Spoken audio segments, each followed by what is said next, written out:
100 घंटे 100 वक्ता 100 संकल्प जो 23 तारीख से संचालित हो रहा है, आज इसका अंतिम दिन है।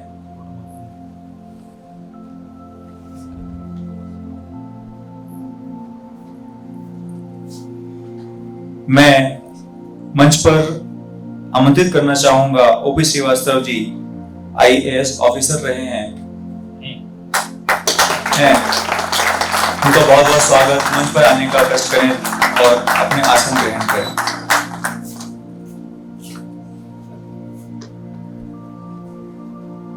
तालियों से स्वागत। अब मैं आमंत्रित करना चाहूंगा डॉक्टर अभिजीत बाबूराव जी का, जो प्रिंसिपल हैं होम्योपैथी आर्केडिया यूनिवर्सिटी भोपाल।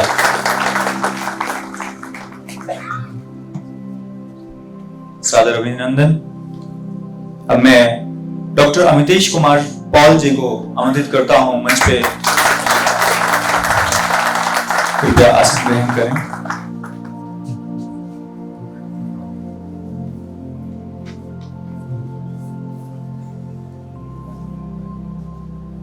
सबका विकास, सबका साथ, सबका प्रयास, सबका विश्वास, यह घोष है मन की बात। एक बार सभी अपने लिए तालियां, जोरदार तालियां बजाएंगे।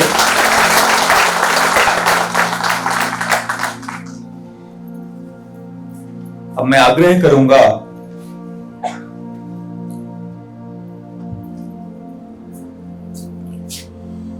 साथियों, ये मन की बात का 94 नंबर का एपिसोड है, जो आप 5 से 6 बजे के बीच में देख रहे हैं। 23 तारीख से लगातार इस कार्यक्रम का यहां पर संचालन हो रहा है और बिना रुके आप एक कल्पना करिए, अगर हम हमारे घर में अगर 1 घंटे का कोई कार्यक्रम करते हैं या 2 घंटे का कोई कार्यक्रम करते हैं तो हमें कितनी सारी व्यवस्थाओं को कलेक्ट करना पड़ता है। यह कार्यक्रम 100 आवर्स का, 100 घंटे का है और बिना रोके है। मुझे अपने आप को यहां खड़े काफी अपने आप को मैं गौरवान्वित महसूस कर रहा हूं कि मैं उस कार्यक्रम का हिस्सा हूं, जो कार्यक्रम वर्ल्ड बुक ऑफ रिकॉर्ड में दर्ज होने जा रहा है, और आप उस 94 एपिसोड में पार्टिसिपेट कर रहे हैं, आप भी उसके हिस्सेदार हैं। एक बार जोरदार तालियां हम अपने लिए, हम अपने अतिथियों के लिए बजा सकते हैं। मोदी जी के मन की बात के 94 नंबर का एपिसोड आप देखिए सब।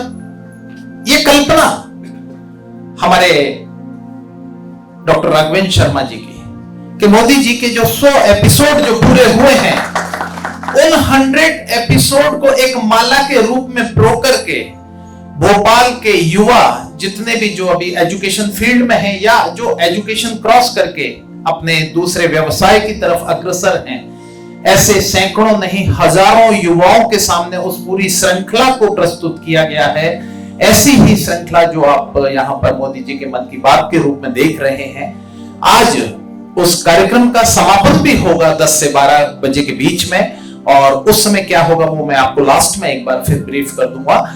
लेकिन यहां पर इस कार्यक्रम के 94 नंबर के एपिसोड को हम शुरू करने जा रहे हैं और हमारे म्यूजिशियन से रिक्वेस्ट है कि 94 नंबर के एपिसोड को शुरू किया जाए। मेरे प्यारे देशवासियों, नमस्कार। आज देश के कई हिस्सों में सूर्य उपासना का महापर्व छठ मनाया जा रहा है। छठ पर्व का हिस्सा बनने के लिए लाखों श्रद्धालु अपने गांव, अपने घर, अपने परिवार के बीच पहुंचे हैं। मेरी प्रार्थना है कि छठ मैया सबकी समृद्धि, सबके कल्याण का आशीर्वाद दे। साथियों, सूर्य उपासना की परंपरा इस बात का प्रमाण है कि हमारी संस्कृति, हमारी आस्था का प्रकृति से कितना गहरा जुड़ाव है। इस पूजा के जरिए हमारे जीवन में सूर्य के प्रकाश का महत्व समझाया गया है। साथ ही ये संदेश भी दिया गया है कि उतार चढ़ाव जीवन का अभिन्न हिस्सा है। इसलिए हमें हर परिस्थिति में एक समान भाव रखना चाहिए। छठ मैया की पूजा में भांति भांति के फलों और ठेकुआ का प्रसाद चढ़ाया जाता है। इसका व्रत भी किसी कठिन साधना से कम नहीं होता। छठ पूजा की एक और खास बात होती है कि इसमें पूजा के लिए जिन वस्तुओं का इस्तेमाल होता है उसे समाज के विभिन्न लोग मिलकर तैयार करते हैं। इसमें बांस की बनी टोकरी या सुपली का उपयोग होता है। मिट्टी के दियों का अपना महत्व होता है। इसके जरिए चने की पैदावार करने वाले किसान और बतासे बनाने वाले छोटे उद्यमियों का समाज में महत्व स्थापित किया गया है। इनके सहयोग के बिना छठ की पूजा संपन्न नहीं हो सकती। छठ का पर्व हमारे जीवन में स्वच्छता के महत्व पर भी जोर देता है। इस पर्व के आने पर सामुदायिक स्तर पर सड़क, नदी, घाट, पानी के विभिन्न स्रोत सबकी सफाई की जाती है। छठ का पर्व एक भारत श्रेष्ठ भारत का भी उदाहरण है। आज बिहार और पूर्वांचल के लोग देश के जिस भी कोने में हैं, वहां धूमधाम से छठ का आयोजन हो रहा है। दिल्ली, मुंबई समेत महाराष्ट्र के अलग अलग जिलों और गुजरात के कई हिस्सों में छठ का बड़े पैमाने पर आयोजन होने लगा है। मुझे तो याद है पहले गुजरात में उतनी छठ पूजा नहीं होती थी, लेकिन समय के साथ आज करीब करीब पूरे गुजरात में छठ पूजा के रंग नजर आने लगे हैं। ये देखकर मुझे भी बहुत खुशी होती है। आजकल हम देखते हैं विदेशों से भी छठ पूजा की कितनी भव्य तस्वीरें आती हैं। यानी भारत की समृद्ध विरासत, हमारी आस्था दुनिया के कोने कोने में अपनी पहचान बढ़ा रही है।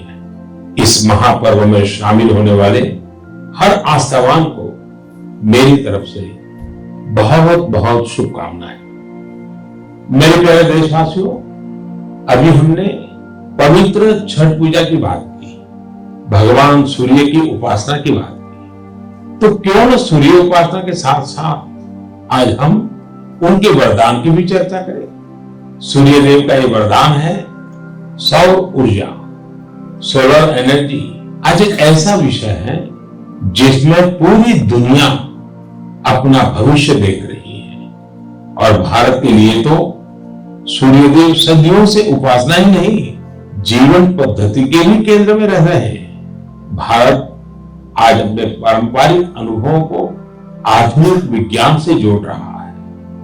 तभी आज हम सौर ऊर्जा से बिजली बनाने वाले सबसे बड़े देशों में शामिल हो गए हैं। सौर ऊर्जा से कैसे हमारे देश के गरीब और मध्यम वर्ग के जीवन में बदलाव आ रहा है, वो भी अध्ययन का विषय है। तमिलनाडु में कांचीपुरम में एक किसान है, थिरू के एजिलन। इन्होंने पीएम कुसुम योजना का लाभ लिया और अपने खेत में 10 हॉर्स पावर का सोलर पंप सेट लगवाया। अब उन्हें अपने खेत के लिए बिजली पर कुछ खर्च नहीं करना होता है। खेत में सिंचाई के लिए अब वो सरकार की बिजली सप्लाई पर निर्भर भी नहीं है। वैसे ही राजस्थान के भरतपुर में पीएम कुसुम योजना के एक और लाभार्थी किसान है कमलजी मीणा। कमलजी ने खेत में सोलर पंप लगाया, जिससे उनकी लागत कम हो गई है। लागत कम हुई तो आमदनी भी बढ़ गई। कमल जी सोलर बिजली से दूसरे कई छोटे उद्योगों को भी जोड़ रहे हैं। उनके इलाके में लकड़ी का काम है, गाय के गोबर से बनने वाले उत्पाद हैं, इनमें भी सोलर बिजली का इस्तेमाल हो रहा है। वो 10-12 लोगों को रोजगार भी दे रहे हैं। यानी कुसुम योजना से कमल जी ने जो शुरुआत की, उसकी महक कितने ही लोगों तक पहुंचने लगी है। साथियों, क्या आप कभी कल्पना कर सकते हैं कि आप महीने भर बिजली का उपयोग करें और आपका बिजली बिल आने के बजाय आपको बिजली के पैसे मिले? सौर ऊर्जा ने यह भी कर दिखाया है। आपने कुछ दिन पहले देश के पहले सूर्य ग्राम गुजरात की मोढेरा की खूब चर्चा सुनी होगी। मोढेरा सूर्य ग्राम के ज्यादातर घर सोलर पावर से बिजली पैदा करने लगे हैं। अब वहां के कई घरों में महीने के आखिर में बिजली का बिल नहीं आ रहा, बल्कि बिजली से कमाई का चेक आ रहा है। ये होता देख अब देश के बहुत से गांवों के लोग मुझे चिट्ठियां लिखकर कह रहे हैं कि उनके गांव को भी सूर्यग्राम में बदला जाए।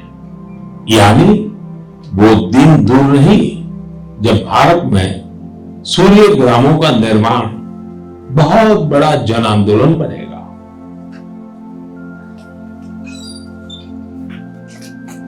बहुत बहुत धन्यवाद माननीय प्रधानमंत्री जी।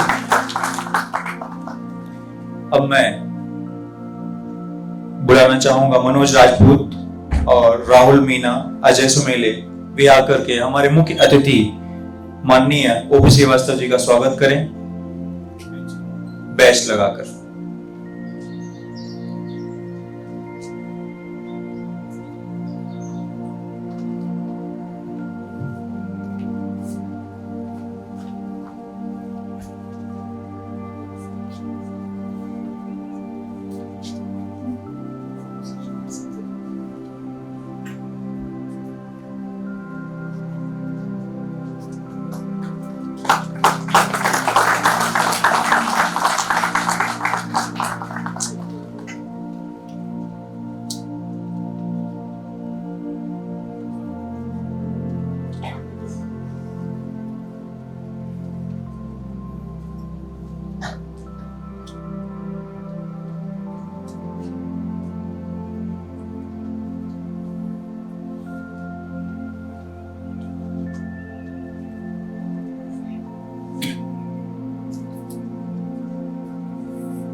बहुत बहुत धन्यवाद।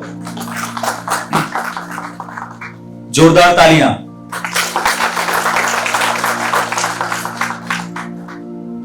अब मैं आमंत्रित करना चाहूंगा IAS officer OP Srivastava ji को, वह मंच पर आकर के अपने मन की बात साझा करें एवं अपने वक्तव्य को एक स्वरूप देने का प्रयास करें।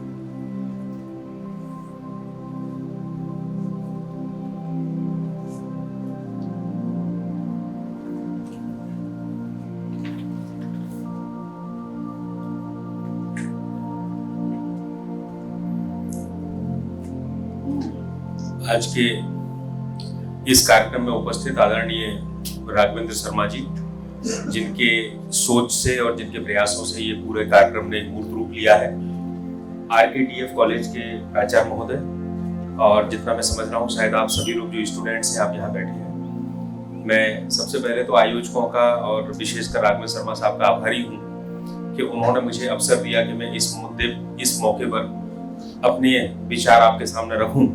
और एक छोटी सी शिकायत है कि आपने मुझे शाम को ही कहा, तो मैं जैसे ग्वालियर में था वैसे ही आया और आपके सामने उपस्थित हूं। जितना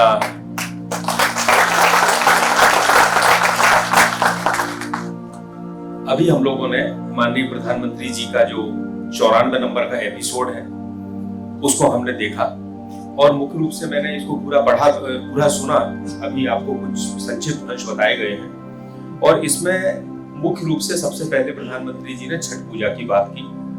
हमारे त्योहारों को किस प्रकार से प्रकृति से जोड़ा गया है। सूर्य हमारे पूरे सौर मंडल का केंद्र है और हमारे जीवन का भी केंद्र है। एक क्षण भी ऐसा नहीं हो सकता है कि जब हम सूर्य की एनर्जी के बिना हम कुछ कर पाए या हम जीवित रह पाए। अस्तित्व ही हमारा उसी पर निर्भर करता है। इसके बाद आगे उन्होंने दूसरे त्योहारों की चर्चा में कार्तिक पूर्णिमा की बात की थी, जो इसमें अभी नहीं आई। कार्तिक पूर्णिमा भी ऐसा त्योहार है जो कार्तिक में जब गुलाबी ठंड पड़ती है तब सुबह 5 बजे से उठ के महिलाएं स्नान करने जाती हैं, कृष्ण की पूजा करती हैं। एक पूरे समाज को उस मौसम के साथ में जल तत्व से, ईश्वर से और पर्यावरण से जोड़ने का काम होता है। सोलर गांव की बात की, सौर ऊर्जा की बात की, इसी में अंतरिक्ष की बात भी की गई है और बताया था कि 36 सैटेलाइट हमने एक साथ छोड़े थे उस समय जब ये चल रहा था।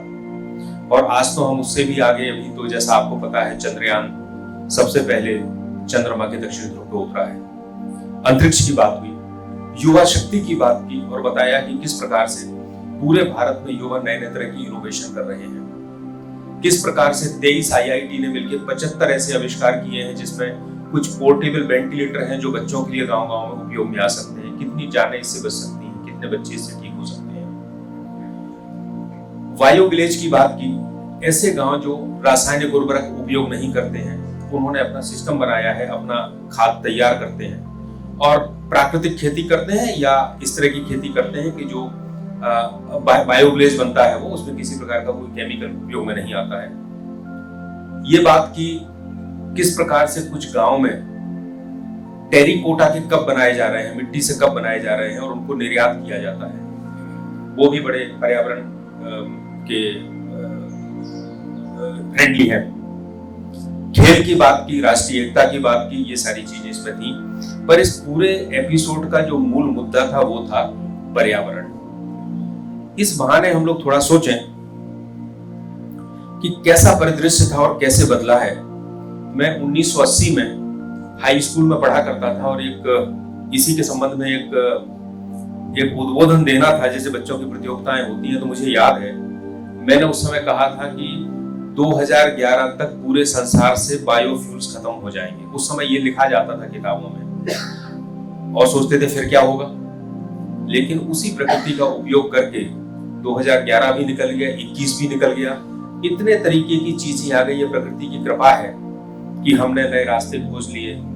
सोलर ऊर्जा बनना शुरू हो गई, पवन ऊर्जा बहुत पहले से बन रही है।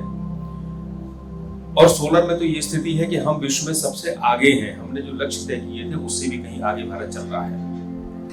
मैं रीवा में पदस्थ था, तो वहां पे जो प्लांट है सोलर ऊर्जा का, वो इतना बड़ा है, वो सैकड़ों एकड़ में फैला है। और जब आप किसी ऊपर की पहाड़ी पे खड़े होकर गाड़ी जाती है, वहां से जब देखते हैं तो रोमांचित हो जाते हैं उसको देखते हैं। इतना बड़ा और इतना 750 मेगावाट की वो, यानी कहना चाहिए कि हमारे पूरे प्रदेश की एक 7-8% बिजली तो केवल अकेला एक प्लांट बना के दे देता है। एशिया का सबसे बड़ा प्लांट है। मैं और भी जगह पदस्थ रहा। जब ओंकारेश्वर में नर्मदा सागर को देखता हूँ तो भी रोमांचित हो जाता हूँ, इतना बड़ा, क्योंकि हमने प्रकृति की शक्तियों का उपयोग किया और उनके माध्यम से हमने कुछ वैकल्पिक मार्ग तैयार किया है।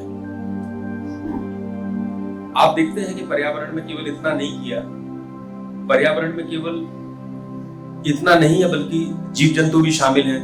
हमारे पहले तो ये होता था कि जंगलों में मार्ग नहीं बनते थे, वन विभाग परमिशन ही नहीं देता था। उसका तरीका निकला, एलिवेटेड हाईवे बनाए जाने लगे, नीचे से पूरे जानवर निकलते हैं, उनको डिस्टर्ब नहीं होता, ऊपर से पूरा यातायात चलता है। रसोई गैस आ गई। रसोई गैस आने से क्या हुआ, हम जब छोटे थे तो देखते थे पूरा बाजार, लकड़ियों का बाजार लगता था, लोग सिर पर गट्ठर लेके आते थे और हर घर में लकड़ियां जलती थी। लेकिन रसोई गैस आने के बाद वो हमने पर्यावरण को बचाना शुरू किया।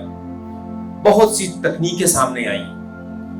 अब हमें इस चीज पे जो माननीय प्रधानमंत्री जी ने ध्यान आकर्षित किया है, उसमें हमें अब क्या करना है और कैसे हमारे अस्तित्व के लिए ये बहुत आवश्यक है, हम इस पे विचार करें। लेकिन इसके पहले मैं एक चीज आपसे कहूंगा। ऐसे तो हम बहुत सी बातें कह सकते हैं, पर मैं समझता हूं कि इसके पीछे का जो पूरा नियम है हम उसको समझने का प्रयास करें। क्योंकि मेरा मानना ये है कि अगर हम कोई नियम समझते हैं तो हम उसके स्वामी हो जाते हैं और नियम नहीं समझते तो हम उसके दास हो जाते हैं। जैसे आदि मानव कभी आग से वैसे ही डरता था जैसे आज जंगली जानवर डरते हैं। तो वो क्या करता था, आज भी आप जंगल में अगर कभी फंस जाएं और आग जला लें तो आपको किसी का डर नहीं रहेगा, ना सांप आएगा, ना शेर आएगा, ना कोई आएगा आग की दाग को देख के। लेकिन जैसे ही उसने आग जलाने का नियम आदि मानव ने सीखा, वैसे ही उसको ये पता चल गया कि ये तो बहुत काम की चीज है, तो खाना भी पकाने लगा, रक्षा भी करने लगा और उसकी प्रगति में बहुत बड़ा योगदान हो गया। ऐसे हर नियम का होता है। तो हम समझें थोड़ा सा कि पर्यावरण क्या है। और मैं जो आज बात करूंगा ये पूरे वैदिक वांग्मय के आधार पर करूंगा, वो भी पूरी तरह साइंटिफिक है, आप देखेंगे। सबसे पहले हम कहते हैं कि जो हमें चारों तरफ घेरे हुए हैं वो परि आवरण, जिसने चारों तरफ से आवरण कर रखा है। और सामान्य रूप से हम सोचते हैं तो हम देखते हैं हवा है, पानी है, आकाश है, वनस्पति है, जीव जंतु हैं, ये सारे पर्यावरण के अंग हैं और हम भी उसके एक अंग हैं। और इन्हीं चीजों में कोई असंतुलन पैदा होता है तो हमें चिंता होती है कि हमारा अस्तित्व कैसे बचेगा। जंगल कट गए तो हमें लगा कि अब गर्मी बढ़ रही है, अब ग्लेशियर पिघलना शुरू हो गए, पानी का स्तर बढ़ रहा है, तो हम कैसे रहेंगे, कैसे जीवन यापन करेंगे। फसलों के पकने का समय बदल गया फसलों की उत्पादन क्षमता बदल गई, कई क्षेत्र बंजर हो गए, कई समुद्र में डूब गए। लेकिन इसके साथ में एक चीज और सोचना है कि क्या केवल मेरा जीवन इन्हीं स्थूल पंच तत्वों से घिरा है, इसी स्थूल पर्यावरण से घिरा है? नहीं। जब वैदिक वाङ्मय बात करता है तो वो कहता है कि केवल ये जो स्थूल हमें घेरे हैं तो अलग है, लेकिन मैं जो हूं, मैं जीव हूं, तो मैं शरीर के अंदर हूं, तो मुझे कुछ चीजें और भी घेरे हैं। मेरी मन है, बुद्धि है, अहंकार है और दूसरी चीजें हैं। तो वो भी एक पर्यावरण है हमारा, जिसे हमें शुद्ध रखना है, जिसे हमें संतुलित रखना है। क्या आप ऐसी कल्पना कर सकते हैं कि पर्यावरण तो बहुत अच्छा हो, लेकिन मेरी मन बड़ा अशांत हो, बेचैन हो, तो कितनी भी अच्छी हवा चल रही हो, कितना भी अच्छा चांद चमक रहा हो, लेकिन क्या हमें अच्छा लगेगा? नहीं। तो हमारा पूरा पर्यावरण केवल स्थूल से मिलकर नहीं बना है, बल्कि उन सूक्ष्म पर्यावरण से भी मिलकर बना है, जिन्हें हम कहते हैं कि सूक्ष्म पंचतत्वों से मिलकर बना है। तो इसमें वैदिक वाङ्मय में बड़ा विचार हुआ है और ये कहा गया है कि हम अपने चारों तरफ देखते हैं तो हमारे पास इस संसार को देखने समझने के लिए 5 ज्ञानेंद्रियां ही हैं केवल। इसके अलावा संसार को आपके पास कोई चारा नहीं है। आप देख सकते हैं, नाक से उसकी गंध ले सकते हैं, कान से शब्द सुन सकते हैं, जीभ से रस ले सकते हैं और त्वचा से स्पर्श कर सकते हैं। और आप सोच ले क्या इसके अलावा आपको संसार दिखाई देता है?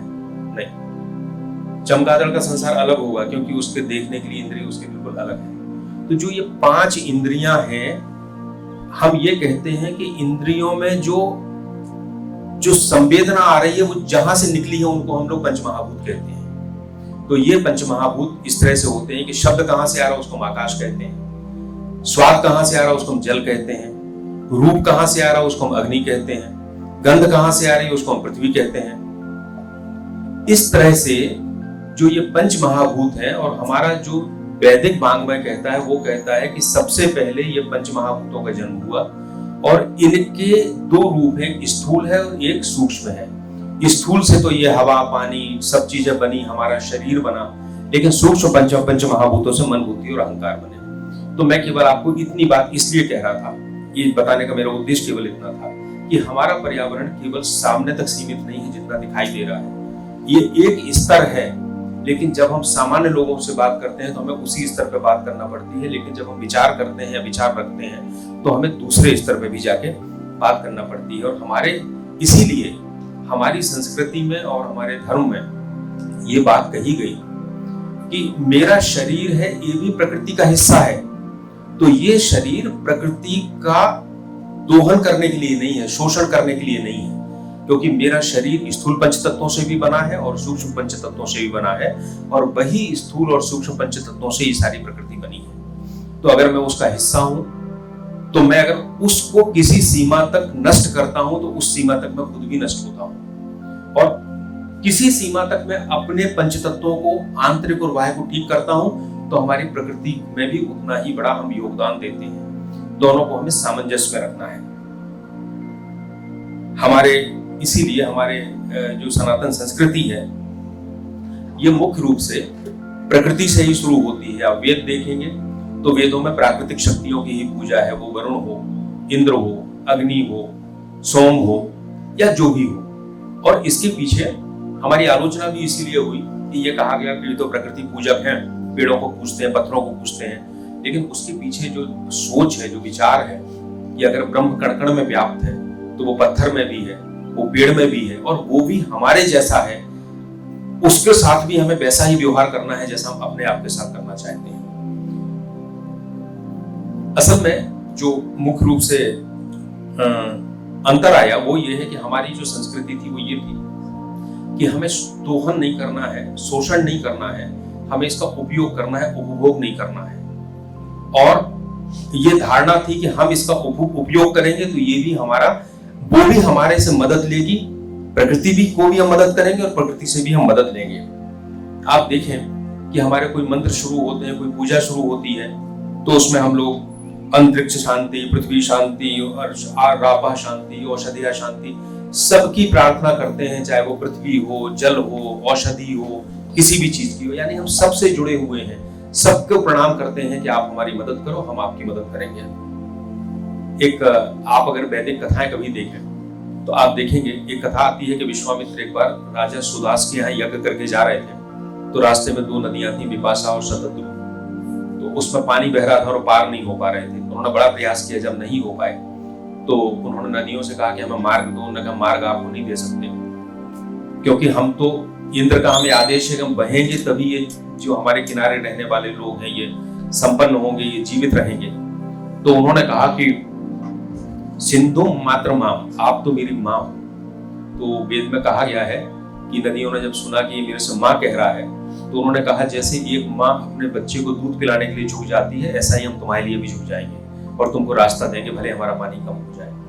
कुल मिला के कहने का तात्पर्य ये कि ये छोटी छोटी जो कथाएं हैं ये हमारे संस्कार में ऐसी पिरोई हुई है कि हम नदी को अपने आप मां समझते हैं। और अगर वो भाव हमारे अंदर है, जो मैंने भाव की बात की थी, मैंने सूक्ष्म पंचतत्व की बात की थी, अगर वो भाव हमारे अंदर है, वो बुद्धि और मन है, तो हम उसको कभी गंदा करने के बारे में, उसको नष्ट करने के बारे में विचार ही नहीं कर सकते। आपने मत्स्य पुराण का बहुत सुना होगा कि एक कुआं जो है 10 तालाब के बराबर है, 10 तालाब एक सरोवर के बराबर है, 10 सरोवर एक पुत्र के बराबर है और 10 पुत्रों के बराबर एक वृक्ष है। यानी सबसे ज्यादा अंत में अगर कोई बात है तो वो वनस्पति है, जो हमारे पर्यावरण का बहुत बड़ा हिस्सा है। हमें छोटे से ये सिखाया जाता है। हम लोग जब छोटे थे तो हमारी माँ हमेशा कहा करती थी कि तुलसी को रात में मत छू लेना, सो गई है। किसी पत्ते को तोड़ने के पहले भी हम अभी भी ये कहते हैं कि रात में हम किसी पेड़ को नहीं काटते, क्योंकि रात हो गई, अब नहीं काटेंगे, इसका पत्ता नहीं तोड़ेंगे, इसका फल नहीं तोड़ेंगे। आपके किचन गार्डन में अगर कुछ बैगन टमाटर लगे हैं तब भी रात में नहीं तोड़ने से मना करते हैं। ये क्या है? ये हमारा जुड़ाव है। और ये चीजें बौद्धिक रूप से नहीं आती हैं, जो हमारी आत्मा में उतरती हैं, जो हमारे प्रयासों में आती हैं, वो सामने आती हैं। और इसलिए हमारी पूरी संस्कृति में हमने तो सबकी पूजा की है। हमारे यहाँ पर्वत भी बोलते हैं, वृक्ष भी बोलते हैं। पार्वती तो पर्वत की ही पुत्री है। वृक्ष बोलते हैं, पशु बोलते हैं। और आप गीता में देखेंगे तो भगवान ने कहा कि वृक्षों में अश्वत्था सर्व वृक्षाणाम, वृक्षों में मैं अश्वत्थ हूँ, पीपल हूँ। धैनु नाम अस्मि कामधु, मैं गायों में कामधेनु हूँ। मृगा नाम मृगेंद्र हूँ। ऐसा नहीं कि कोई जानवर भी मेरे से अलग है, जानवरों में मैं सिंह हूँ, यानी जो भी जानवर है वो भी मैं ही हूँ। यहाँ तक कि मछलियों में मैं मकर हूँ, इस तरह से। और स्रोत साम अस्मि जानवी, नदियों में मैं गंगा हूँ। यानी कोई ऐसी चीज नहीं है जो भगवान का अंश ना हो, और जो भगवान का अंश ना हो और जिससे हम जुड़े हुए ना हो। आप देखते हैं कालिदास का साहित्य अगर देखेंगे तो घटाओं के माध्यम से वो अपनी अक्षणी को संदेश भेजता है अपने विरह का। तो घटाएं भी क्या जाके बात कर सकती हैं? रामचरितमानस में जब सीता जी की खोज में तुलसीदास को रामचंद्र जी जाते हैं तो वो कहते हैं, हे खग मृग हे मधुकर श्रेणी, तुम देखी सीता मृग नैनी। तो क्या खग मृग मधुकर श्रेणी क्या ये बोल सकते थे? हाँ, बोल सकते थे, अगर उनके सीमा तक जाकर आपके में संवेदना है। ये संवेदनाएं हमारे पर्यावरण से हमको, हमारी संस्कृति ने जोड़ के हमको दी है। एक बड़ी महत्वपूर्ण चीज है, वो है कि अवधारणाएं तो हैं, लेकिन हम कैसे इनका लाभ लेते हैं, इसके बारे में क्या निर्देश है? मैं इसमें गीता का उदाहरण आपको बताता हूँ। गीता में एक विशेष बात यह है कि भगवान श्री कृष्ण ने कई शब्दों के नए अर्थ दे दिए। कर्म का नया अर्थ दे दिया, यज्ञ का नया अर्थ दे दिया। यज्ञ के बारे में सोचा जाता था कि हवन करना और उसमें स्वाहा करना ही यज्ञ है, वो भी यज्ञ है, लेकिन एक बड़ा नया अर्थ दिया। मैं 2-3 श्लोक कहूंगा और उनके आपको अर्थ बताऊंगा। गीता कहती है, सह यज्ञ प्रजा सृष्ट्वा पुरोवाच प्रजापति अनेन प्रश्विष्टम एस पोस्ट इष्ट कामधु। कि जब ब्रह्मा ने इस हम सबको पैदा किया, अपनी प्रजा को पैदा किया, तो उसके साथ उन्होंने यज्ञ भी पैदा किया और कहा कि तुम यज्ञ के द्वारा तुम सब समृद्धशाली हो। अब वो यज्ञ क्या है? आगे कहते हैं, देवान भावयतानेन ते देवा भावयन्तु वः परस्परम भावयन्ता श्रेया परम अवाप्स्यति। तुम और देवता आपस में एक दूसरे की सहायता करो। जो मैंने आपसे सूक्ष्म पंचतत्वों की बात की थी, पर्यावरण की बात की थी, तो हम ये मानते हैं कि केवल सूक्ष्म में मन बुद्धि अहंकार नहीं है, कुछ शक्तियां भी हैं, देवता भी हैं, राक्षस भी हैं, दूसरी शक्तियां भी हैं। और उनके साथ भी जब तक आप व्यवहार नहीं करोगे, लेन देन नहीं करोगे, उनको प्रसन्न नहीं करोगे, तब तक वो आपको भी वो चीज नहीं देंगे। आप उनको दो, वो आपको दे। यानी ये यज्ञ हो रहा है। इष्टान देवान ही वो देवा दास्यन्ते यज्ञ भाविता तेर दत्तान अप्रताप्यो यो भुक्ते स्तेन एवसा। और कहते हैं कि अगर आप अपनी चीज दूसरे को दिए बगैर खुद खाते हैं, खुद उपयोग करते हैं, तो आप स्तेन, चोर हैं। अगर आप अकेले अकेले सब कुछ उपयोग करना है इस प्रकृति में तो आप चोर हैं, अगर दूसरे को नहीं दे रहे, दूसरे की मदद नहीं कर रहे। और आखिरी है यज्ञ शिष्टा शिनः संतो मुच्यन्ते सर्व किल्बिषम्। जो यज्ञ का बचा हुआ भाग खाते हैं वो सारे पापों से अलग हो जाते हैं। और भुंजते ते तोहम पापा ये पचंत आत्म कारणात्। और अब यज्ञ का बचा हुआ भाग क्या? जब सबकी आवश्यकता पूर्ति हो जाए उसके बाद अगर आप खाते हैं तो आपके पाप नष्ट होते हैं, और आप केवल अपने लिए पकाते हैं तो आप पाप के भागीदार हैं। ते भुंजते ते तोहम पापा, वो अपने पाप स्वयं खाते हैं। अब ये यज्ञ जो है, अगर आप पूरा संसार देखें तो क्या हो रहा है? पूरा संसार यज्ञ में चल रहा है। कैसे चल रहा है? एक बीज पौधा बनता है, वृक्ष बनता है, वृक्ष के बाद फिर से बीज बनता है, लेकिन वो फिर से फल बनता है, लेकिन वो फल कोई वृक्ष नहीं खाता, वो किसी दूसरे के लिए बन रहा है, वो अपने लिए नहीं बन रहा है। और जब वो पुनः जमीन में जाता है तो वो फिर उसी साइकिल को शुरू करता है, अपना काम पूरा करता है। इस बीच अगर उस फल को कोई शाकाहारी जानवर खाता है तो या तो उसको कोई मांसाहारी खाएगा, और नहीं खाएगा तो मरने के बाद जब वो इस पंच तत्व में मिल जाएगा, मिट्टी में मिल जाएगा, जो खाद बनेगी उस तत्व से फिर कोई पौधा पैदा होगा और फिर वो इस साइकिल को चलाना शुरू करेगा। सूर्य निकल रहा है, खुद के लिए कुछ नहीं कर रहा है, लेकिन वो पूरी सृष्टि के लिए कुछ कर रहा है, पूरी सृष्टि के लिए कुछ दे रहा है, कुछ लिए बगैर। हम आज यहां बैठे हैं, हम आप सब कपड़े पहने, शर्ट पहने हैं, क्या आपने अकेले बना लिए? नहीं बनाई।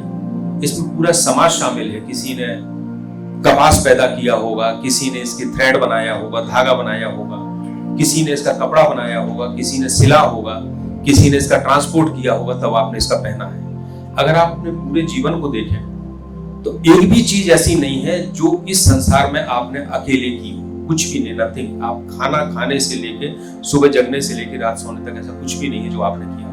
तो ये जो यज्ञ की जो अवधारणा की गई है, ये बहुत बड़ी अवधारणा है। और जो माननीय मोदी जी ने मन की बात कही है, हमसे कहा है कि हम छठ पूजा के माध्यम से हम सूर्य से जुड़ते हैं, कार्तिक पूर्णिमा के माध्यम से हम उस सुहानी सुबह से जुड़ते हैं, जब हम जल के पास जाते हैं, स्नान करते हैं, पूजा करते हैं। कितने तरह के त्योहार हैं, कितने तरह के उत्सव हैं जो हमको इस तरह से जोड़े हुए हैं कहीं ना कहीं।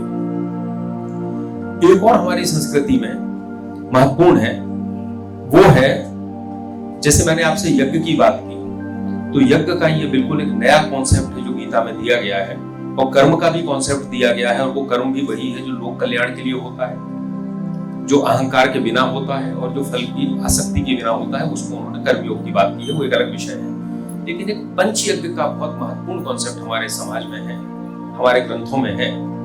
वो कहते हैं कि हर व्यक्ति को 5 तरह के यज्ञ रोज करना चाहिए, और परंपरा से चलते थे, अभी भी लोग करते हैं, बहुत छोटे छोटे। सबसे पहला यज्ञ है ऋषि यज्ञ, वेद यज्ञ या ऋषि यज्ञ। वो कहते हैं कि आप सुबह उठते हो तो सबसे पहले आपको जो ग्रंथ हैं उनका वाचन करना चाहिए, पारायण करना चाहिए, क्योंकि उनमें ज्ञान बहुत पीढ़ियों से संचित ज्ञान है।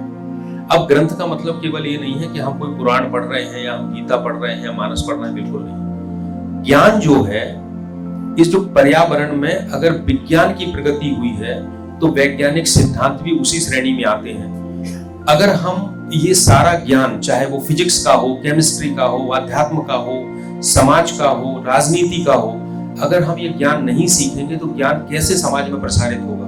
ये ज्ञान धीरे धीरे खत्म हो जाएगा, और ज्ञान अगर खत्म होगा तो हमारा जुड़ाव भी खत्म हो जाएगा इन सब चीजों से। तो सबसे पहला ये है कि आपको एक यज्ञ करना है, जो पठन है, पाठन है, मनन है, उसको हम ऋषि यज्ञ कहते हैं। ये भी देखिए, आप चारों तरफ संसार से जुड़ रहे हैं, आप अकेले नहीं रह पा रहे हैं इससे। दूसरा यज्ञ है, वो है देव यज्ञ। वो वैसे ही है जैसा हम देवताओं का यज्ञ करते हैं कि हम आहुति डालते हैं, उनसे अपने कल्याण की प्रार्थना करते हैं।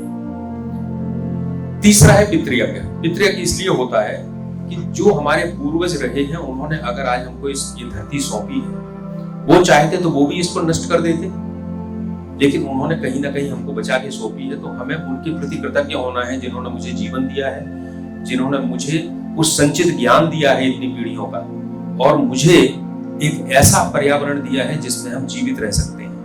तो इस यज्ञ से जो हम उनकी कृतज्ञता व्यक्त करते हैं, उसके साथ साथ हम ये संकल्प भी लेते हैं कि इस प्रकृति को, पर्यावरण को, इस ज्ञान को, इस संस्कृति को हम अपने आगे भी संरक्षित करके आगे इसका प्रसारण करेंगे। एक होता है अतिथि यज्ञ, बहुत महत्वपूर्ण है।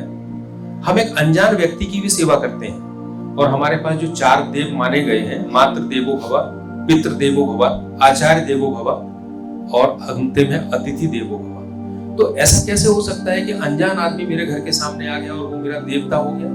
कितनी बड़ी बात है कि हम उसको भी अपने से अलग नहीं समझ रहे हैं। आपके पास, शास्त्र कहते हैं अगर आपके पास कुछ नहीं है तो आप उससे मीठी वाणी बोल सकते हो और पानी मिला सकते हो, इतना तो आप कर ही सकते हो उसको। और वैसे तो ये कहते हैं कि भोजन करे बगैर उसको जाने नहीं देना चाहिए। तो ये हुआ जिससे हम अपने आस से, पड़ोस से और मानव से जुड़े। और सबसे अंतिम में वो है भूत यज्ञ। भूत यज्ञ आप लोगों ने अपने परिवारों में देखा होगा। हमारे यहाँ जब रोटी बनती थी घर पे रसोई में, तो पहली रोटी गाय के लिए और अंतिम रोटी कुत्ते के लिए निकलती थी। सवेरे से कुछ जब पूजा करते थे तो पूजा में जो तुलसी घर होता है उसके बगल में शक्कर या पंजीरी डाल देते थे ताकि जो चींटियां हैं वो उसको खा लें। हम श्राद्ध पक्ष में कौओं के लिए रखते हैं। मतलब जितने हमारे चारों तरफ है जो हमको कहीं ना कहीं से फायदा दे रहे हैं, हम उनके प्रति कृतज्ञता ज्ञापित करते हैं कि वो भी जिए तभी हम जी पाएंगे, उनके बिना हमारा अस्तित्व नहीं बचेगा। आज हमारा संकल्प यही होना चाहिए कि जो हमको माननीय प्रधानमंत्री जी ने स्मरण कराया है त्योहारों के बारे में, प्रकृति के बारे में, और इसलिए कि हमें इस संसार में रहना है तो प्राकृतिक साधनों का उपयोग करना होगा, उसके बिना हम जिंदा नहीं रह सकते। हमें ऊर्जा चाहिए, हमें पानी चाहिए, हमें हवा चाहिए, हमें अंतरिक्ष चाहिए, हमें स्पेस चाहिए, सब कुछ चाहिए। लेकिन वो कैसे मिलेगा? वो तब मिलेगा जब हम उसका संरक्षण भी साथ साथ करेंगे, हम खुद भी उपयोग करेंगे और आने वाले पीढ़ियों के लिए वही विरासत हम उनको सौंपेंगे। धन्यवाद।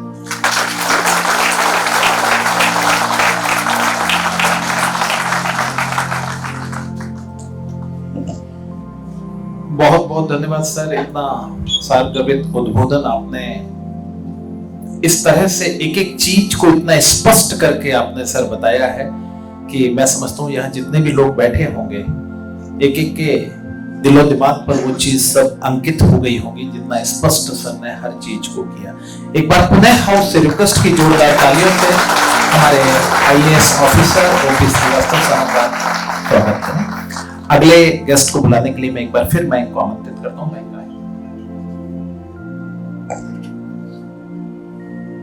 मैं आमंत्रित करना चाहूंगा डॉक्टर अभिजीत बाबूराव जी पाटिल, प्रिंसिपल होम्योपैथिक। वे आके आपसे अपने मन की बात साझा करें संक्षिप्त।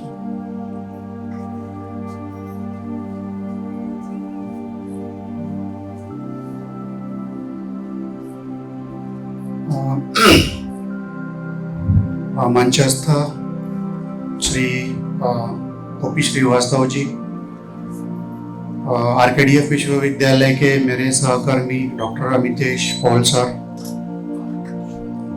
मंच सम्मुख विराजमान राघवेंद्र शर्मा जी, हमारे विश्वविद्यालय के सारे अधिकारीगण और विश्वविद्यालय के सारे शिक्षकगण, सभी को सुप्रभात।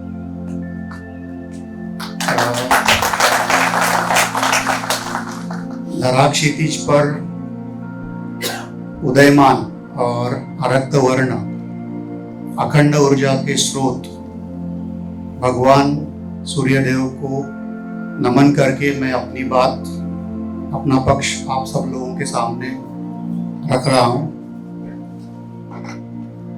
मुझे पता नहीं आप लोगों में से कितने लोगों ने एक बात नोटिस की है कि अभी थोड़ी देर पहले मोदी जी जिस भगवान सूर्य की बात कर रहे थे,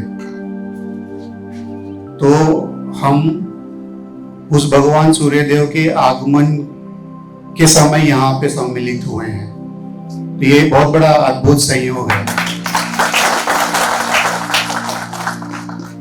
तो यह संयोग बहुत अद्भुत इसलिए भी है क्योंकि भगवान सूर्यदेव अखंड ऊर्जा के स्रोत भी हैं। और दूसरी बात, एक और मुहूर्त जो हमने आज यहाँ पे पाया है एकत्रित होने के लिए, उस मुहूर्त का नाम है ब्रह्म मुहूर्त। रात का आखिरी प्रहर और सुबह का पहला प्रहर, इन दोनों के बीच का कुछ समय होता है जिसे एक ब्रह्म मुहूर्त कहा जाता है। सूर्योदय से पहले 48 मिनट लगभग का समय ब्रह्म मुहूर्त होता है। कहा जाता है कि इस मुहूर्त पर जो व्यक्ति नींद से उठता है और व्यायाम हो या अभ्यास हो या जो भी कुछ क्रिया हो दिन की शुरुआत, तो वो जब करता है तो उस क्रिया में उसको बहुत बड़ा लाभ हो जाता है। आयुर्वेद में कहा है कि ब्राह्मे मुहूर्ते उत्तिष्ठ जीर्णाजीर्णे निरूपयन्, ऐसे कहा गया है।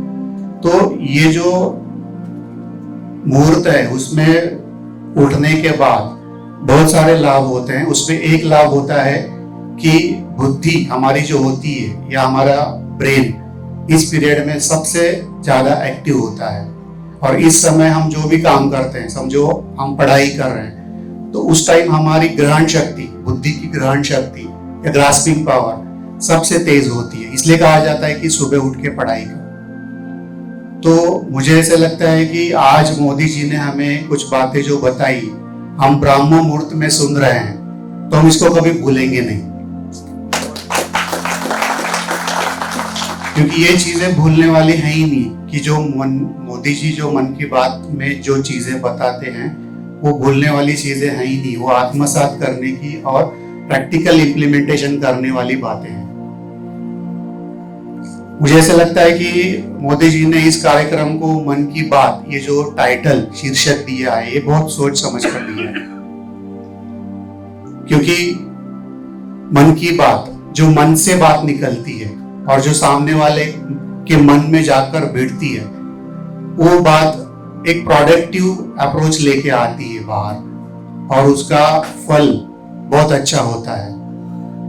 हम बहुत बार देखते हैं कि जैसे सामने वाले एक थोड़ा सा अलग से बात करता हूं कि एक लड़की ने एक लड़के को प्रपोज किया, दोनों का मनोमिलन हो गया। तो मनोमिलन तभी होता है जब दोनों की बातों में एक सिमिलैरिटी हो जाए। तो मोदी जी को जो बातें लगती है वो हमको बताते हैं, लेकिन वही बात हमारे मन में भी होनी चाहिए और वो बात हमें पटनी चाहिए कि वो बात सही है, तभी वो बात प्रैक्टिकल इम्प्लीमेंट होती है या फलस्वरूप आ जाती है। तो मुझे ऐसा लगता है कि ये सब बातें मोदी जी कहते हैं तो हमारे सब लोगों के फायदे के लिए ही है। आयुर्वेद में मन के बारे में बहुत विस्तार से वर्णन किया हुआ है। एक छोटी सी लाइन है मन के गुण की। तो मन के गुण क्या है? सिंपल एक लाइन में बताया है कि चिंत्यम विचार्यम उह्यम देयम संकल्पन्यमेवच। 5 मन के गुण बताए हैं।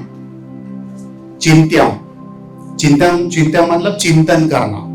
अब ये चिंतन आप 2 प्रकार से ले सकते हैं, या तो आत्मचिंतन या तो समाज के बारे में चिंतन। आत्मचिंतन मतलब कि मैं अपने समाज के लिए क्या कर सकता हूं, या मेरा समाज के प्रति दायित्व क्या है, और समाज के प्रति जो मेरा काम करने का तरीका है वो भी सही होना चाहिए।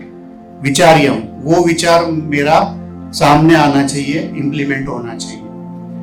उह्यम, उह्यम मतलब एक जिसे बोलते हैं ना कि सद विवेक बुद्धि, कि मैं जो काम कर रहा हूं वो काम सही है या गलत है। ध्येयम, सबका ध्येय एक समान होना चाहिए, और संकल्प, सबका संकल्प एक होना चाहिए। तो मन की बात में जो मोदी जी कहते हैं वो उनका संकल्प है, लेकिन ये उनका संकल्प हम सब लोगों का संकल्प होना चाहिए, तभी देश का विकास, भारत का विकास पॉसिबल है, अदरवाइज नहीं है, ऐसे मुझे लगता है। और इस विकास में मुझे ऐसा लगता है कि सबसे ज्यादा योगदान अगर किसी का होगा तो ये देश की युवा शक्ति का, और उसके बाद नारी शक्ति का। तो दोनों का योगदान उतना ही महत्वपूर्ण है। हमारे विश्वविद्यालय में बहुत सारे महनीय व्यक्तियों के विचार लगे हुए हैं पोस्टर्स के माध्यम में। एक जगह पे स्वामी विवेकानंद जी का एक विचार वहां पे लगाया हुआ है जो काफी विद्यार्थियों को, छात्रों को प्रेरणा देता है।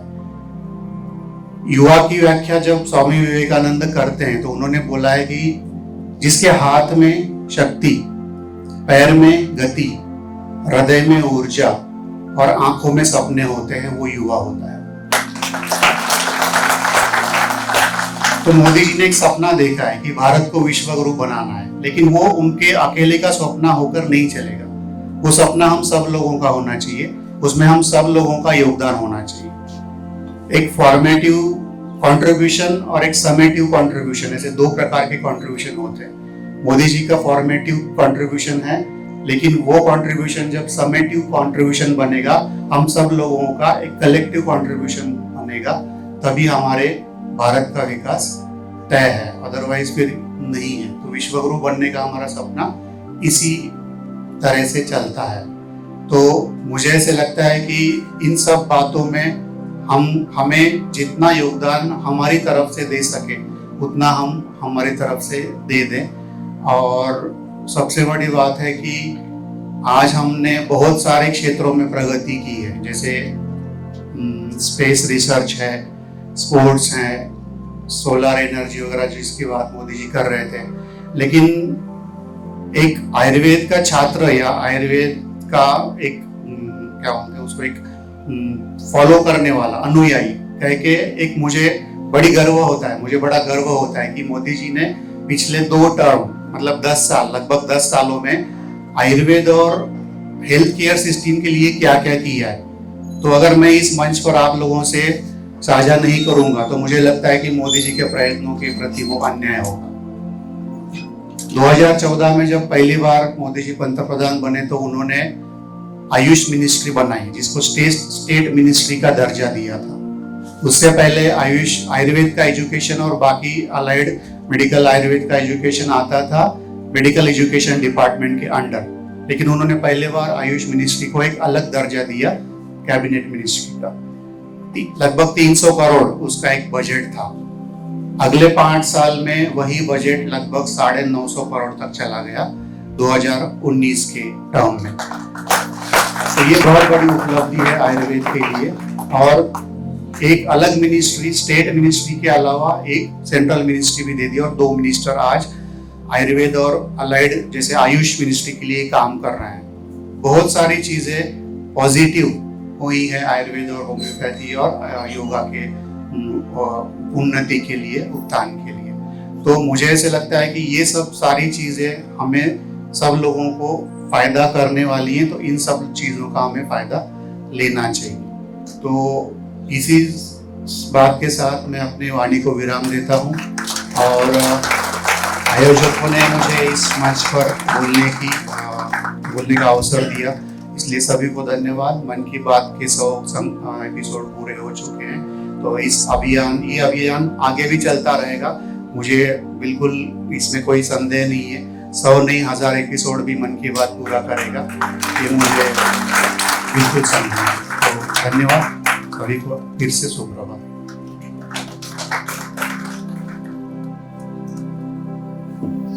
बहुत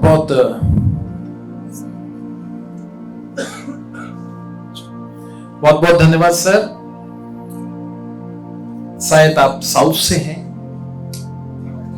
महाराष्ट्र से। अच्छा, बट आपकी हिंदी सर बहुत अच्छी है और मैं मतलब रियली आपकी हिंदी को मैं सलाम करता हूँ। एक एक शब्द आपने बहुत इतना क्लियर बोला है कि शायद हम हिंदी भाषी भी उसको इतना अच्छा नहीं बोल पाते।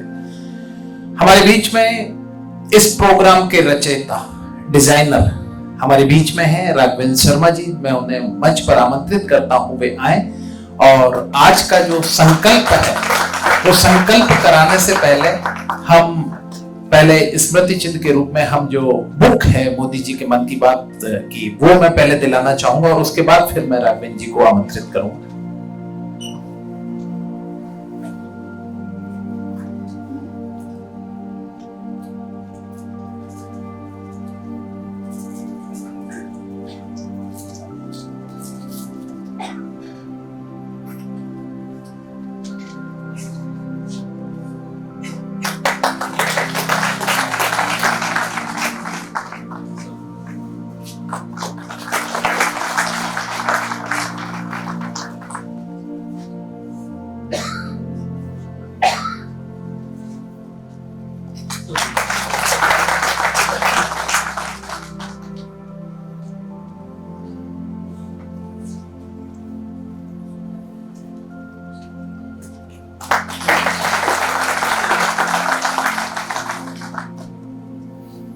मैं 94 नंबर एपिसोड के लिए संकल्प दिलाने के लिए मैं यहाँ पर डॉक्टर रघुवीर शर्मा जी को आमंत्रित करता हूँ।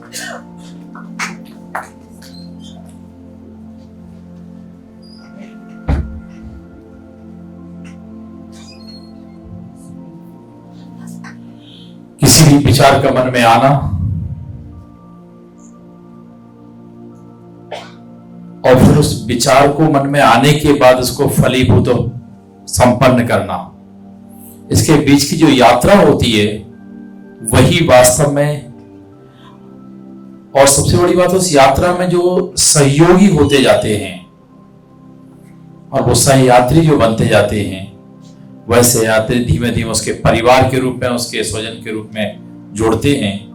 जब हमने पहला एपिसोड शुरू किया था 23 अगस्त को सुबह 8 बजे, वो पहला एपिसोड था, लग रहा था 2 होंगे 3 होंगे, धीमे धीमे बढ़ते जाएंगे और आज हम 94 नंबर के इस एपिसोड पर पहुंच चुके हैं। इसमें रातें निकलती गई, दिन निकलते गए, चलता रहा और ये यात्रा अनवरत चलती जा रही है। तो वास्तव में जैसे जैसे एपिसोड निकलते हैं तो एक मन में बड़ा सुखद और प्रसन्नता होती है और हम धीमे धीमे इसके समापन की ओर जा रहे हैं। अभी एक चर्चा हुई थी, इसमें एक कहानी के रूप में आदरणीय ओपी श्रीवास्तव जी ने सारे विषय को बहुत ही गहराई से और बड़े तत्व ज्ञान के साथ में हम सबके सामने रखा और समय भी बहुत महत्वपूर्ण है, ब्रह्म मुहूर्त में सारी चर्चा हो रही है। तो ये बहुत महत्वपूर्ण नहीं कितने कम लोगों के बीच में हो रही, महत्वपूर्ण यह है कि विषय कितना गंभीर है। तो मुझे उससे एक छोटी सी घटना याद आती है, कहानी में कहूं उसको याद आती है। सब बोलते हैं कि जिन्होंने सपने को देखा है पूर्ण करने की लालसा उनके मन में होती है। तो मोदी जी ने जिस सपने को आगे बढ़ाने का काम किया है, मैं कहूं हजारों लाखों साल पुराना जो सपना आज से, चाहे वो किसी एक युग में, द्वापर में, त्रेता में, सतयुग में भगवान राम ने देखा हो, भगवान कृष्ण ने देखा हो, विवेकानंद जी ने देखा हो, शिवाजी महाराज ने देखा हो, आज वो सपना हमारी आंखों के सामने पूर्ण होते हुए दिख रहा है। भारत एक विश्व गुरु के रूप में, भारत माता एक विश्व माता के रूप में आकार ले रही है और हम देखते हैं जो बात हमने एग्जीबिशन लगाई है उसमें देखने को आपको मिलता होगा कि सम्माननीय प्रधानमंत्री जी को 15 देशों ने अपने देश के सर्वोच्च पुरस्कार दिए हैं। यानी 15 देशों ने भारत के प्रधानमंत्री को विश्व लीडर के रूप में स्वीकार किया है। यह हमारे लिए बड़े सौभाग्य की बात है। यह 1 दिन, 2 दिन, 4 दिन, 5 दिन, 1 साल, 2 साल में नहीं हुआ है। इसके लिए कई पीढ़ियों ने तपस्या की है और तपस्या की परिणति स्वरूप यह सब दिख रहा है। हम बहुत सौभाग्यशाली पीढ़ी हैं जिसको यह क्षण देखने को मिल रहे हैं। मैं बोल रहा था कि एक व्यक्ति जा रहा था, उसने एक बहुत अच्छे आम के बगीचे की तरफ उसकी नजर पड़ती है। आम के बगीचे की तरफ जब नजर पड़ी तो पैरों ने बगीचे की तरफ को चलना शुरू कर दिया।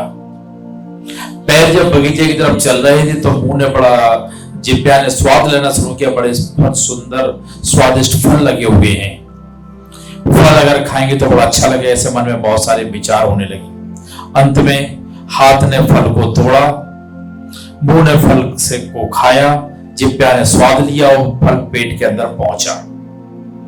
जब वो फल पेट के अंदर पहुंचता है इतने में बोलते हैं कि बाग का माली आ गया और माली ने हाथ में, चूंकि वो रखवाली करना था, हाथ में डंडा लिया, उसने 2 डंडे पीठ पर मारे। जब 2 डंडे पीठ पर पड़े तो उसको आंसू आने लगे, तो आंखों से आंसू आए। तब उन्होंने कहा कि जो आगे बढ़ा था, जिसने विचार किया था, जिसने तोड़ा था, जिसने खाया है, जिसने स्वाद लिया है, वो सभी अलग अलग इंद्रियां हैं। जिस हाथ ने तोड़ा था उसने खाया नहीं है, जो पैर उसकी तरफ को चले थे उन्होंने उसका स्वाद नहीं लिया है, जिस जिह्वा ने स्वाद लिया उसने अपने पास रखा नहीं है, जिसने रखा है उसने स्वाद नहीं लिया था, और जिसने डंडे खाया उसका तो कोई लेना देना ही नहीं था। तो ये सारे सब मिलकर के, लेकिन अंत में जो रोया वो वही आंखें थी, इन्होंने देखा था। तो वास्तव में इस प्रकृति ने, इस नियति ने सपना देखा है कि भारत दुनिया का मार्गदर्शन करेगा। भारत दुनिया का सर्वश्रेष्ठ देश बनेगा, यह नियति ने निर्धारित किया है, यह सपना नियति ने देखा है। हम सबका काम उसके सपने को पूरा करना। अगर हम कहीं करते हैं तो हमारा तो एक छोटी सी भौतिक आयु होती है, लेकिन अंत में इसका जो कष्ट है वह नियति को ही होता है। तो हम ये पूरा का पूरा जो चक्र चला रहे हैं, जो कार्य करते हैं, अपने कार्य को ईमानदारी तत्परता के साथ करते हैं, तो हम इस नियति के किए हुए संकल्प को पूर्ण करने का काम करते हैं। तो वास्तव में जीवन में जो कुछ है वह संकल्प है। संकल्प ही आगे बढ़ते हैं, क्योंकि बाकी सारी चीजें तो स्वतः ही समाप्त होने लगती हैं। इसलिए हम सब लोग अपने स्थान पर खड़े होकर के एक संकल्प लेंगे, और वो संकल्प विकल्प रहित होगा। संकल्प में कोई विकल्प नहीं होता है, इसलिए उस संकल्प को हम लें। अपना दायां हाथ सामने कर लें। मैं संकल्प लेता हूं कि पारिवारिक एवं सामाजिक आयोजनों में किंचित मात्र भी भोजन व्यर्थ नहीं करूंगा। जितनी आवश्यकता है उतना ही भोजन थाली में ग्रहण करूंगा, और इस संकल्प का आजीवन दृढ़ता पूर्वक पालन करूंगा। भारत माता की, भारत माता की, भारत माता की। आप सभी का बहुत बहुत धन्यवाद, बहुत बहुत आभार। अब हम 95 नंबर के एपिसोड की तरफ को बढ़ेंगे। जो महानुभाव है वो बाहर की तरफ एक ग्रुप फोटो करेंगे, और इस तरफ दूसरा जो 95 नंबर के एपिसोड के श्रोता हैं वो अपना स्थान ग्रहण करेंगे।